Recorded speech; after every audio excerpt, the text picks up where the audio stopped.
जय हिंद, वंदे मातरम। नमस्कार दोस्तों, ज्ञान भंडार के एजुकेशन चैनल में आप सभी दोस्तों का स्वागत है। दोस्तों, अगर इस चैनल पर आप नए हैं तो इसे सब्सक्राइब, लाइक तथा दोस्तों के पास शेयर करना न भूलें। दोस्तों, अभी तक मैंने इस प्रैक्टिस सेट का 17 प्रैक्टिस सेट ऑडियो का करा चुके हैं, जो आप चैनल पर जब जाएंगे तो आपको चैनल के प्लेलिस्ट में सारे आपको प्रैक्टिस सेट दिखेंगे। उसके साथ साथ मैं आपको 8-6 का वीडियो की ट्रिक भी लेकर आया हूं, जो काफ़ी बेहतरीन और शानदार और जानदार है। तो दोस्तों, अब चलते हैं हम प्रैक्टिस नंबर 18 की तरफ। 18 को सॉल्व करने से पहले दोस्तों हम आपको फिर बता दें कि अगर इस चैनल पर आप नए हैं तो लाइक, सब्सक्राइब तथा दोस्तों के पास शेयर करना न भूलें। पहले क्वेश्चन की तरफ चलते हैं दोस्तों। पहला क्वेश्चन हमारा ये रहा। हमारा पहला क्वेश्चन, अंतर्राष्ट्रीय न्यायालय में नियुक्त प्रथम भारतीय न्यायाधीश कौन थे? जो दोस्तों, जब अंतर्राष्ट्रीय न्यायालय थी उसमें भारत की तरफ से पहले न्यायाधीश कौन रहे? वह रहे डॉक्टर नागेंद्र सिंह। अब दोस्तों, ये अंतर्राष्ट्रीय न्यायालय है क्या, आपको ये देखना है। इसकी स्थापना कब हुई थी दोस्तों? इसकी स्थापना 26 जनवरी 1945 को इसकी स्थापना हुई थी। यह दोस्तों संयुक्त राष्ट्र संघ का एक अंग है। क्या है? संयुक्त राष्ट्र संघ का क्या है? एक अंग है। राष्ट्र का एक संघ का एक अंग है। इसके अंतर्गत दोस्तों, इसके अंतर्गत कितने आते हैं? 6 भाग आते हैं। इसके अंतर्गत कुल कितने भाग आते हैं दोस्तों? 6 भाग आते हैं। पहला, संयुक्त राष्ट्र संघ के अंतर्गत कितने भाग आते हैं? 6 भाग। पहला क्या है दोस्तों? महासभा। दूसरा क्या है? दूसरा है दोस्तों आपको सुरक्षा परिषद। तीसरा दोस्तों है आपका आर्थिक, क्या है? आर्थिक एवं सामाजिक परिषद। ठीक दोस्तों। चौथा है आपको प्रन्यास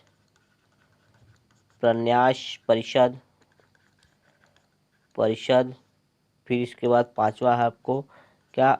अंतर्राष्ट्रीय अंतर्राष्ट्रीय न्यायालय। और छठा है दोस्तों क्या है? सचिवालय। ठीक, ये दोस्तों हमने बताया ये क्या है? संयुक्त राष्ट्र संघ का ये सब सदस्य हैं। जो अंतर्राष्ट्रीय न्यायालय क्या है, इसकी स्थापना कब होती है? हमने अभी बताया था 26 जनवरी 1945 को। ठीक, लेकिन यूएनओ की स्थापना कब होती है दोस्तों? यूएनओ की स्थापना 1944 में होती है। 21 अगस्त 1944 को क्या? 21 अगस्त 1944 को इसकी स्थापना होती है। उसके अंतर्गत 6 आते हैं। इसमें से क्या है? अपना अंतर्राष्ट्रीय न्यायालय है। इसके जो प्रथम भारतीय रहे वो कौन रहे? डॉक्टर नागेंद्र सिंह रहे।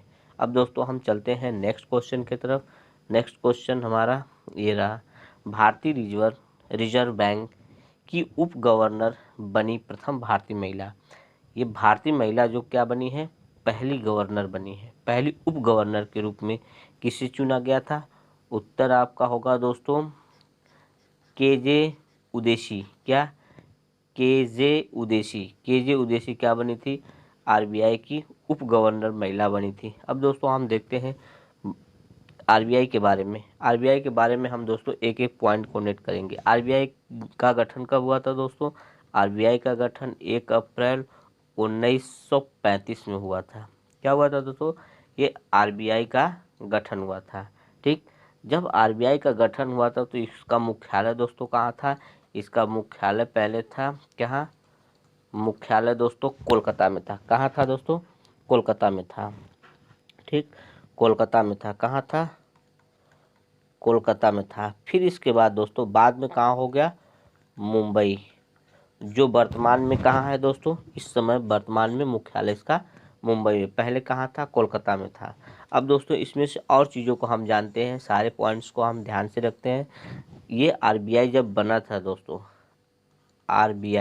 आरबीआई जब 1935 में इसका गठन हो गया था, लेकिन यह राष्ट्रीयकृत कब हुआ था?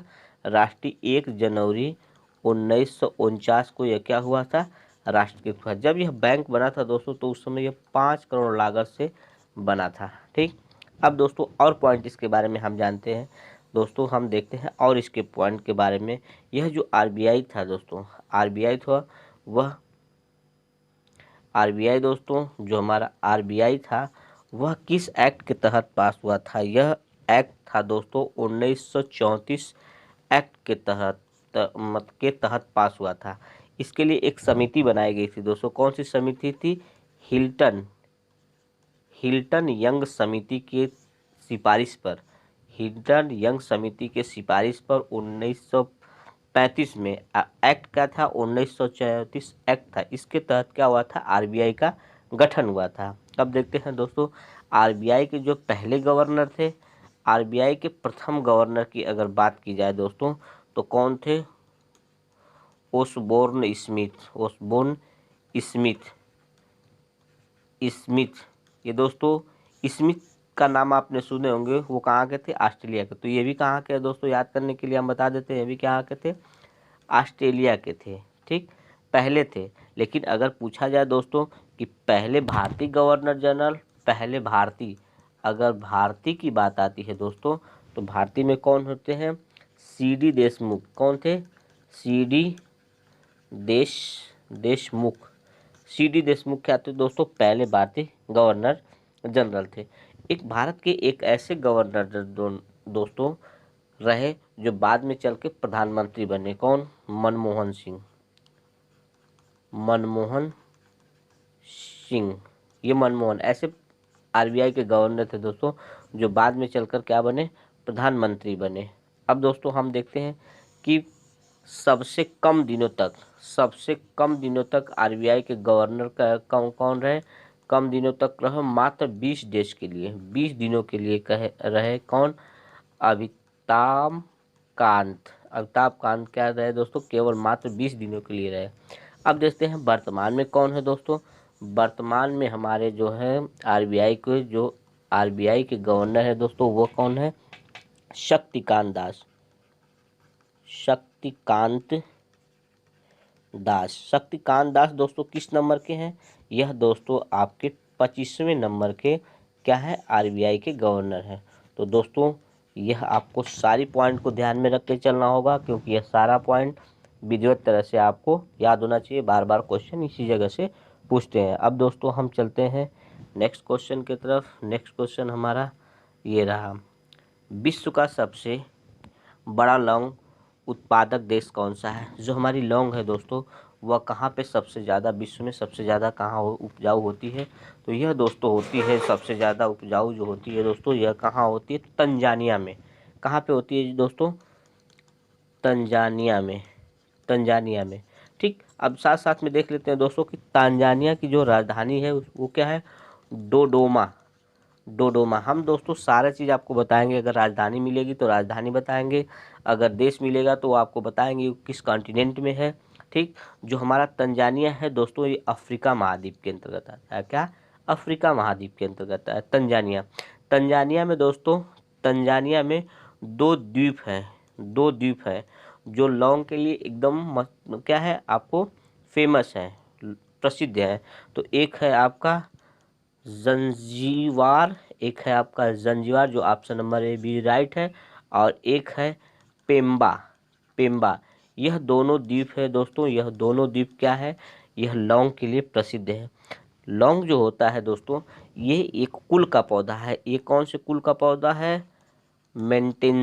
मेंटेंसी कुल का पौधा है। मेंटेंसी कुल का क्या है? पौधा है। जैसे पौधों का अपना एक कुल होता है, तो यह किस कुल का है? मेंटेंसी कुल का एक पौधा है। ठीक, अब देखते हैं दोस्तों ये हमारा जो ऑप्शन नंबर बी दिया है ग्वाटेमाला दोस्तों कहाँ है? ग्वाटेमाला दोस्तों कहाँ है? अमेरिका में है। कहाँ? मध्य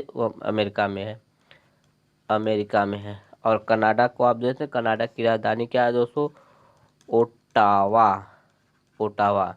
इंडोनेशिया की राजधानी दोस्तों अभी तक तो क्या थी? जकार्ता थी, लेकिन यह बदल गई है, नूर सुल्तान हो गई है। क्या? नूर सुल्तान हो गई है दोस्तों। अभी आप ध्यान दीजिए क्या कि इंडोनेशिया की राजधानी जाकार्ता नहीं, क्या नूर सुल्तान है। ठीक, अब दोस्तों हम चलते हैं नेक्स्ट क्वेश्चन की तरफ। नेक्स्ट क्वेश्चन हमारा ये रहा। नेक्स्ट क्वेश्चन दोस्तों, विश्व में प्राकृतिक रबर का सबसे जो बड़ा उत्पादक देश है वह कौन सा देश है, जो सबसे ज़्यादा उत्पादक देश है। तो इसमें से सही ऑप्शन दोस्तों option number C is right answer. C is right answer. जो हमारा थाईलैंड है, जो दोस्तों यह क्या है, सबसे बड़ा, लगभग 4.5 मिलियन, क्या मिलियन टन उत्पादन करता है रबर। ठीक, रबर जो होता है, जो रबर से दूध निकलते हैं, जैसे रबर के पौधे अगर हो गए दोस्तों, यह रबर के अगर पौधे हैं, इनसे जो दूध निकलता है वो दूध को क्या कहते हैं दोस्तों, उसको कहते हैं लेक्टस। लेक्टस, उसको क्या कहते हैं, लेक्टस कहते हैं। उस दूध को क्या कहते हैं दोस्तों, लेक्टस कहते हैं। दोस्तों इस रबड़ को जो टेम्परेचर की आवश्यकता होती है दोस्तों, कितनी होती है, 25 से 30 सेंटीग्रेड के बीच होती है। और वर्षा की आवश्यकता दोस्तों 200 से अधिक होती है, 200 से अधिक आवश्यकता होती है। ठीक, 200 सेंटीमीटर दोस्तों, 200 सेंटीमीटर से अधिक होती है। अब देखते हैं दोस्तों, यहाँ देश आए हैं तो इनकी राजधानियों को हम देखते देते हैं। ठीक, यह जैसे आपका क्या है, मलेशिया। मलेशिया का क्या है दोस्तों, मलेशिया का हम यहाँ लिख देते हैं कुआलालंपुर। ठीक, इंडोनेशिया के हमने बताया क्या, नूर संतारा। क्या, नूर संतारा। थाईलैंड का आप लोग जानते हैं दोस्तों क्या, बैंकॉक। बांग्लादेश का आप लोग जानते ही हैं दोस्त, बांग्लादेश को बताने की बात नहीं, बांग्लादेश क्या है, ढाका। ठीक, ढाका। अब दोस्तों हम चलते हैं नेक्स्ट क्वेश्चन की तरफ। हमने बताया दोस्तों पहले ही कि हमारे जितने भी ऑप्शन रहेंगे उनको हम टच करके चलेंगे, देख कर चलेंगे, कुछ नहीं तो उसकी राजधानी तो याद करके कम से कम चलेंगे। अब दोस्तों नेक्स्ट क्वेश्चन पर दोस्तों, अगर इस चैनल पर आप नए हैं तो सब्सक्राइब, लाइक तथा दोस्तों के पास शेयर करना ना भूलें, क्योंकि हमने सारे ऑप्शन को आपके इजी वे में आपको समझा रहे हैं तथा यह कोशिश कर रहे हैं कि सारे ऑप्शन पर कुछ न कुछ आपको पॉइंट्स जरूर मिले। अब दोस्तों हम नेक्स्ट क्वेश्चन की तरफ, केंद्रीय भारतीय भाषा संस्थान कहाँ स्थित है। जो हमारा केंद्रीय भाषा संस्थान कहाँ स्थित है दोस्तों, यह है अपना मैसूर। मैसूर कहाँ है दोस्तों, कर्नाटक। ठीक, कर्नाटक में है मैसूर। इसकी स्थापना कब हुई थी दोस्तों, राष्ट्रीय केंद्रीय भाषा की, केंद्रीय भाषा भारतीय भाषा की स्थापना कब हुई थी दोस्तों, यह 17 जुलाई 1969 को इसकी स्थापना होती है। ठीक दोस्तों, अब दोस्तों हम चलते हैं नेक्स्ट क्वेश्चन, उज्जैन। देखिए दोस्तों यहाँ उज्जैन बार बार पूछा है, यह उज्जैन जो दोस्तों किस नदी के किनारे बसा हुआ है। हमने पिछली वीडियो में आपको पूरा ग्राफ के हिसाब से, सारे चीज़ के हिसाब से हमने बता दिया है कि उज्जैन किस नदी के किनारे है। अगर दोस्तों आपने उस वीडियो को नहीं देखा है तो आप बैक जाके उस हमारे वीडियो को देख लीजिए, जिसमें हमने आपको ट्रिक बताया है। ठीक दोस्तों, हमने ट्रिक बताया है। अब हम आपके लिए दोस्तों 10 ट्रिक का लेकर आ रहे हैं, जिसमें से हमने करीब 5 या 6 आपको पढ़ा चुके हैं, और 4 और 5 और लाएंगे। इसके बाद ट्रिक हम बंद कर देंगे और फिर लाएंगे आपके अकॉर्डिंग, जो कहेंगे दोस्तों हम उस सिलेबस को लाएंगे। तो दोस्तों इसका जो सही ऑप्शन है ऑप्शन नंबर ए। तो उज्जैन किस नदी पर बताया हुआ है दोस्तों, आपका क्षिप्रा नदी पर। किस नदी पर, क्षिप्रा नदी पर क्या बसा है, उज्जैन बसा हुआ है। अब दोस्तों हम चलते हैं नेक्स्ट क्वेश्चन हमारा ये रहा, राष्ट्रीय साक्षरता मिशन की शुरुआत कब हुई थी। राष्ट्रीय साक्षरता मिशन की शुरुआत दोस्तों यह 1988 ईस्वी में हुई थी। इसमें एक प्लान बनाया गया था दोस्तों। इसकी प्लान का था कि 15 ईयर से 35 वर्ष के जो सदस्य हों, जो बच्चे हों, ठीक, वह क्या हों, शिक्षा से वंचित न हो, यानी उनको इतनी शिक्षा दी जाए कि वह अपना कार्य ठीक ढंग से कर ले। अब दोस्तों हम चलते हैं नेक्स्ट क्वेश्चन की तरफ। नेक्स्ट क्वेश्चन हमारा ये रहा, राग देश किस प्रहर गाया जाता है। जो हमारा राग देश है दोस्तों, वह कब गाया जाता है, वह गाया जाता है रात्रि के द्वितीय पहर में गाया जाता है दोस्तों। कब गाया जाता है, option number D is right. तो हमारे दोस्तों कुछ राग हैं। जैसे अभी हमने बताया कि राग देश कब गाया जाता है दोस्तों? रात्रि के द्वितीय पहर में इसको क्या कहा जाता है? राग देश को गाया जाता है। उसी तरह अगर देखते हैं दोस्तों, राग सारंग जो होता है दोस्तों, राग सारंग कब गाया जाता है? वह दोपहर में गाया जाता है। और राग श्री की अगर बात करें दोस्तों, तो ये सूर्यास्त में गाया जाता है। कब गाया जाता है? सूर्यास्त में गाया जाता है, सूर्यास्त के समय। और देखते हैं दोस्तों, राग यमन दोस्तों, यह रात्रि के प्रथम, अभी तो हमने बताया रात्रि के द्वितीय में गाया जाता है, लेकिन राग यमन दोस्तों यह कब है? रात्रि के प्रथम में गाया जाता है। और राग दीपक दोस्तों, जो है दोस्तों, राग दीपक यह रात्रि के समय गाया जाता है। तो दोस्तों यह सब आपके क्या है? गाय के प्रहर है, राग के प्रहर है, जिसमें हमें गायन गाया जाता है। तो हमें रात में, कुछ दिन में, कुछ दोपहर में, कुछ मिडनाइट में यानी द्वितीय रात में, कुछ प्रथम रात में, ऐसे इनका प्रचलन है। अब दोस्तों हम चलते हैं नेक्स्ट क्वेश्चन की तरफ। नेक्स्ट क्वेश्चन हमारा ये रहा, प्राचीनतम हिंदुस्तानी गायन शैली है। जो हमारी प्राचीनतम हिंदुस्तानी गायन शैली कौन सी है दोस्तों? तो वह कौन सी है दोस्तों? हमारी ध्रुपद है। कौन सी है? ध्रुपद। ये सबसे पुरानी हिंदुस्तानी शैली के रूप में मानी जाती है। वैसे तो काफ़ी शैलियाँ हैं, लेकिन सबसे पुरानी क्या है? आपकी ध्रुपद है दोस्तों। अब दोस्तों हम चलते हैं नेक्स्ट क्वेश्चन की तरफ। यह क्वेश्चन दोस्तों एक बार पीछे भी आ चुका है, यानी पिछले सेट में भी आ चुका है। तो आप जब पीछे वाली सेट देखेंगे तो सारी चीज़ आपको याद आते चलेंगे, क्योंकि मैं कभी कभी ऐसा करता हूं कि आपको चेक करने के लिए कि आपको आ रहा है कि नहीं। इसलिए कभी कभी ऐसा होता है कि मैं एक आध क्वेश्चन आपको पुटअप कर दूं।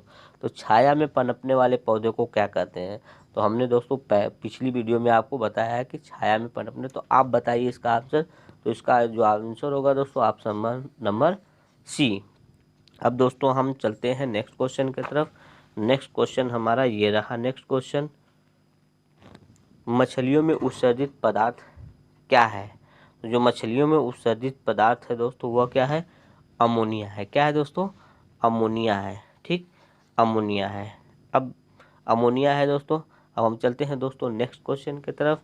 नेक्स्ट क्वेश्चन हमारा ये रहा, तेज प्रकाश में पुतली का आकार कैसा हो जाता है? जब तेज सनलाइट होती है दोस्तों, ये हमारी क्या है? सन है। जब ये तेज हो जाती है दोस्तों, ठीक, जब हमारी सनलाइट तेज हो जाती है तो जो हमारी आँख होती है दोस्तों, ये हमारी आँख होती है। ठीक, जो हमारी क्या होती है? आँख होती है। इस पर जो आइरिस ये हमारे पड़ते हैं, रेंज पड़ती है, तो ये क्या हो जाता है दोस्तों? छोटा हो जाता है। इसका जो आकार होता है 2.0 से लेकर 4.0 तक हो जाता है। किसके? मिमी यानी मिलीमीटर। ठीक, मिलीमीटर। और जब प्रकाश नहीं लगता है दोस्तों, तो ये 4.0 से 8.0 मिमी तक रहता है। ठीक दोस्तों, अब हम नेक्स्ट क्वेश्चन की तरफ चलते हैं दोस्तों। नेक्स्ट क्वेश्चन हमारा ये रहा, वास्तविक सूर्यास्त और आभासी सूर्यास्त के समय के बीच लगभग कितने समय का अंतर होता है? कितने समय का अंतर हो दोस्तों? यह दोस्तों होता है 2 मिनट का। कितने मिनट का? 2 मिनट का अंतर होता है। अब दोस्तों हम चलते हैं नेक्स्ट क्वेश्चन की तरफ। नेक्स्ट क्वेश्चन हमारा ये रहा, जिंक तथा लेड कॉपर की अपेक्षा, पूछा है कि जो हमारा जिंक है तथा लेड है, कॉपर की अपेक्षा कैसा है? तो यह दोस्तों क्या है? अधिक क्रियाशील होता है। क्या होता है दोस्तों? अधिक क्रियाशील। Option is B is right. दोस्तों जो एक्सप्लेन करने वाले क्वेश्चन होंगे हम आपके लिए जरूर एक्सप्लेन करेंगे। जो एक्सप्लेन करने लायक नहीं होंगे उनको हम केवल ऑप्शन बता के आपको चले जाएंगे। अब दोस्तों हम नेक्स्ट क्वेश्चन की तरफ चलते हैं। नेक्स्ट क्वेश्चन हमारा ये रहा, जो अंगूर का किण्वन करना एक क्या है दोस्तों? इसमें पूछा है दोस्तों, भौतिक परिवर्तन और रासायनिक दो ही परिवर्तन होता है दोस्तों। तो इसमें कौन सा परिवर्तन है? ये है दोस्तों रासायनिक परिवर्तन। अब दोस्तों आपको समझना है कि रासायनिक परिवर्तन और भौतिक परिवर्तन होते क्या है। मान लीजिए अगर कोई भी बर्फ़ है, बर्फ़ का टुकड़ा है, कोई बर्फ़ का क्या है, टुकड़ा है। अगर उस टुकड़े को एक किसी चीज़ में पार्ट्स में रख दिया जाए तो दोस्तों क्या पिघल कर क्या हो जाता है, वाटर हो जाता है। क्या हो जाता है, वाटर हो जाता है, यानी वह फिर पानी में बदल जाता है दोस्तों। जब पानी में बदल जाता है तो उस पानी को हम फिर क्या करते हैं, किसी फ्रिजरेटर के माध्यम से फ्रिज में रखकर उसको क्या करते हैं, उसको हम फिर आइस के रूप में बदल देते हैं। तो जो दोस्तों एक क्रिया से पुनः उस अवस्था में आ जाता है, उस परिवर्तन को हम कौन सा परिवर्तन कहते हैं, भौतिकी परिवर्तन कहते हैं। यानी कोई भी चीज़, कोई भी पदार्थ, कोई भी लिक्विड चीज़ें अगर एक अवस्था में हो, दूसरी अवस्था में परिवर्तित करने के बाद फिर वह परिवर्तित करने के बाद अपनी पूर्व अवस्था में आ जाता है, तो वह होता है दोस्तों भौतिक परिवर्तन। कोई चीज़ें अगर एक अवस्था में होने के बाद दूसरी अवस्था में कर दिया जाए, फिर पुनः तीसरी अवस्था में अपनी अवस्था में नहीं आता है, तो यह क्या होता है, यह होता है दोस्तों रासायनिक। तो अंगूर का किण्वन जो होता है दोस्तों, किण्वन होने के बाद फिर अंगूर नहीं बनाया जा सकता। तो ये कैसी परिवर्तन है दोस्तों, ये हमारा रासायनिक परिवर्तन है। अब दोस्तों हम चलते हैं नेक्स्ट क्वेश्चन की तरफ। नेक्स्ट क्वेश्चन हमारा ये रहा, क्या है, world world social protection report किसके द्वारा प्रकाशित की गई। तो किसके द्वारा प्रकाशित की गई दोस्तों, यह इंटरनेशनल लेबर ऑर्गेनाइजेशन के द्वारा क्या की गई, प्रकाशित की गई। अब दोस्तों हम चलते हैं नेक्स्ट क्वेश्चन की तरफ। नेक्स्ट क्वेश्चन हमारा ये रहा, सदाकत आश्रम किस राजनेता से संबंधित है। जो हमारा सदाकत आश्रम है दोस्तों, वह किस नेता के से संबंधित है, तो वह दोस्तों है जवाहरलाल। जवाहरलाल के साथ एक और व्यक्ति थे दोस्तों। जवाहरलाल के साथ एक और व्यक्ति की अगर बात की जाए तो कौन, मौलाना मजरूल थे, मजरूल हक थे। ये थे दोस्तों मौलाना मजरूल हक थे। ये सदाकत आश्रम कहाँ बना था दोस्तों, पटना में बनाया गया था, पटना में बनाया गया था। तो जवाहरलाल नेहरू के साथ साथ कौन थे, मौलाना मजरूल हक थे दोस्तों। इसी तरह से दोस्तों निर्मल हृदय आपका क्या है, एक निर्मल हृदय भी है। निर्मल हृदय हृदय की स्थापना किसने किया था दोस्तों, मदर टेरेसा ने किया था, टेरेसा ने किया था। ठीक, ये कहाँ है दोस्तों, ये आपका कोलकाता में है, कोलकाता में है। और सदाकत कहाँ है, पटना में। उसी तरह से पवनार आश्रम, पवनार आश्रम, पवनार आश्रम की भी स्थापना किसने किया था, आचार्य विनोदा भावे ने किया था, आचार्य विनोदा भावे ने किया था। यह कहाँ है दोस्तों, यह है आपका महाराष्ट्र में, महाराष्ट्र में। तो दोस्तों हमने आपको क्या बताया, सदाकत आंदोलन बताया, और आपको निर्मल हृदय बताया, और पवनार बताया। ये दोस्तों हमने आपको 3 बता दिया, इसका बताया ये भी कि इसके संस्थापक किसी ऋषि से संबंधित है। अब दोस्तों हम चलते हैं नेक्स्ट क्वेश्चन की तरफ। नेक्स्ट क्वेश्चन हमारा ये रहा, हमारा नेक्स्ट क्वेश्चन, पहली सहायक संधि कौन सी थी। जो दोस्तों पहली सहायक संधि थी वह कौन सी थी, वह हमारी थी कौन सी दोस्तों, अयोध्या, सॉरी अवध। कहाँ थी दोस्तों, अवध थी। यह सहायक संधि कौन सी थी दोस्तों, अवध। ये कब हुई थी दोस्तों, 1765 में। 1765 में यह एक पहली संधि के रूप में जानी जाती है। अब दोस्तों हम चलते हैं नेक्स्ट क्वेश्चन की तरफ। नेक्स्ट क्वेश्चन हमारा ये रहा, कर्नाटक संगीत का पिता किसे कहा जाता है। कर्नाटक संगीत का पिता किसे कहा जाता है, तो क्या है दोस्तों, कर्नाटक में संगीत का महापितामह, महापितामह किसे कहा जाता है दोस्तों, महापितामह आपके पुरंदर दास को कहा जाता है, पुरंदर दास को। क्या, option number C is right. अब दोस्तों हम चलते हैं नेक्स्ट क्वेश्चन। नेक्स्ट क्वेश्चन हमारा ये रहा, बास्केटबॉल के प्रत्येक पक्ष में खिलाड़ियों की संख्या कितनी होती है। तो जो हमारा बास्केटबॉल होता है दोस्तों, उसमें टोटल 10 खिलाड़ी होते हैं। लेकिन यहाँ पूछा है दोस्तों कि एक पक्ष में कितने खिलाड़ी, एक पक्ष में कितने खिलाड़ी होते हैं दोस्तों, 5 होते हैं। ठीक, 5 क्या होते हैं दोस्तों, एक पक्ष में होते हैं। जो पोलो है दोस्तों, उसमें कितने खिलाड़ी होते हैं, क्या आते हैं, 4 खिलाड़ी होते हैं। जो बेसबॉल होता है दोस्तों, उसमें कितने खिलाड़ी होते हैं, आपके 9 खिलाड़ी होते हैं। अब दोस्तों हम चलते हैं नेक्स्ट क्वेश्चन की तरफ। Next question will be last question दोस्तों। यह 20 क्वेश्चनों की सीरीज है और हम इसको 20 चीज तक पढ़ाएंगे। फिर इसके बाद ब्रेक करेंगे, कुछ और सब्जेक्ट लाएंगे, जैसे आपकी परियोजना हो गई, आपकी नदियाँ हो गई, और कुछ पहाड़ हो गए, कुछ योजनाएं हो गई। इस तरह के हम वीडियो अब बना के आपको लाएंगे। केवल इसको हम 20 सेट कराएंगे। 20 सेट के बाद दोस्तों हम आपको बाद में कराएंगे। तो ये लास्ट क्वेश्चन है, राष्ट्रीय स्वयंसेवक संघ का निर्माण कब हुआ था? जो हमारा राष्ट्रीय स्वयंसेवक संघ का निर्माण कब हुआ था? तो इसका निर्माण कब हुआ दोस्तों? 27 सितंबर 1900 कब हुआ था? 25 को हुआ था। इसके संस्थापक दोस्तों, इसके जो संस्थापक थे वो कौन थे? इसके जो संस्थापक थे दोस्तों, डॉक्टर केशव, कौन? डॉक्टर केशव बलराम हेडगेवार। यह दोस्तों इसके कौन थे? डॉक्टर केशव बलराम हेडगेवार थे, क्या? इसके संस्थापक थे। इसका मुख्यालय कहाँ है दोस्तों? इसका मुख्यालय नागपुर, नागपुर महाराष्ट्र में है। ये नागपुर कहाँ पड़ता है?